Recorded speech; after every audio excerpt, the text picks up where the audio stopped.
નમસ્તે. બિરબલના જાદુઈ ગધેડાએ બેગમના હારના ચોરને પકડી પાડ્યો. અકબર બિરબલની એક નાની વાર્તા. એકવાર બાદશાહ અકબરે બેગમ સાહિબાને તેમના જન્મદિવસ પર એક અમૂલ્ય હાર ભેટ આપ્યો. બેગમને ગળાનો હાર ખૂબ ગમી ગયો. ગળામાં શોભતા હારથી બેગમ ખૂબ ખુશ રહેતા. અચાનક એક દિવસ બેગમ સાહિબાનો કિંમતી હાર ગુમ થઈ ગયો. ગભરાઈને બેગમ તરત જ અકબર પાસે ગયા અને જાણ કરી કે તેમનો કિંમતી હાર ગુમ થઈ ગયો છે. અકબરે તેમને રૂમમાં કાળજીપૂર્વક શોધવાનું કહ્યું, પરંતુ હાર મળ્યો નહીં. હવે અકબર અને બેગમને ખાતરી થઈ ગઈ કે કિંમતી હાર ચોરાઈ ગયો છે. અકબરે તરત જ બિરબલને બોલાવ્યો અને હાર શોધવાનું કામ સોંપ્યું. કોઈ પણ વિલંબ કર્યા વિના બિરબલે મહેલના તમામ નોકરોને દરબારમાં હાજર રહેવાનો આદેશ આપ્યો. દરબાર ભરાયો. અકબર બેગમ સાથે શાહી સિંહાસન પર બેઠા હતા. દરબારમાં તમામ નોકરો અને દાસીઓ હાજર હતા. કિંમતી હાર તાજેતરમાં ગુમ થયો હતો. બધા બિરબલના આવવાની રાહ જોઈ રહ્યા હતા. પરંતુ 2 કલાક થવા છતાં બિરબલ આવ્યો નહીં, તેથી અકબર ગુસ્સે થયા. એ જ વખતે બિરબલ દરબારમાં દાખલ થયો. તેની સાથે એક ગધેડો પણ હતો. વિલંબ માટે અકબરની માફી માંગીને તેણે કહ્યું, જહાંપનાહ, હું દિલગીર છું. આ ગધેડો શોધવા માટે મને થોડો સમય લાગ્યો. બિરબલ એ ગધેડાને પોતાની સાથે શા માટે દરબારમાં લાવ્યો એ સહુની સમજની બહાર હતું. બિરબલે બધાની જિજ્ઞાસાને શાંત કરી અને કહ્યું, આ કોઈ સામાન્ય ગધેડો નથી. આ એક જાદુઈ ગધેડો છે. હું આ ગધેડો અહીં લાવ્યો છું જેથી તે શાહી હારના ચોરનું નામ કહી શકે.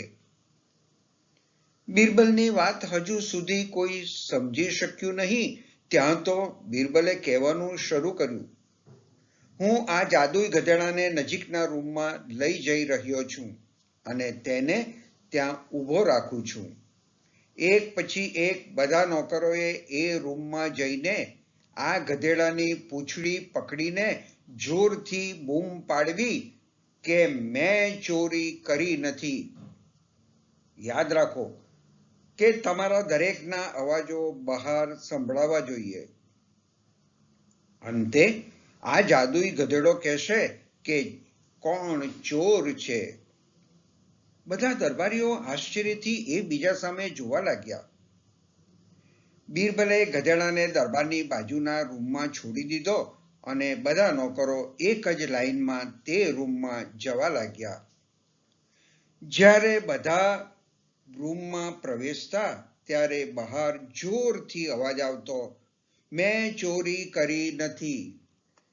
બધા સેવકોના વારો પૂરો થયા પછી બિરબલે ગધેડાને બહાર કાઢ્યો અને બાજુ પર લઈ જઈને ઊભો રાખ્યો. હવે બધાની નજર ગધેડા પર હતી.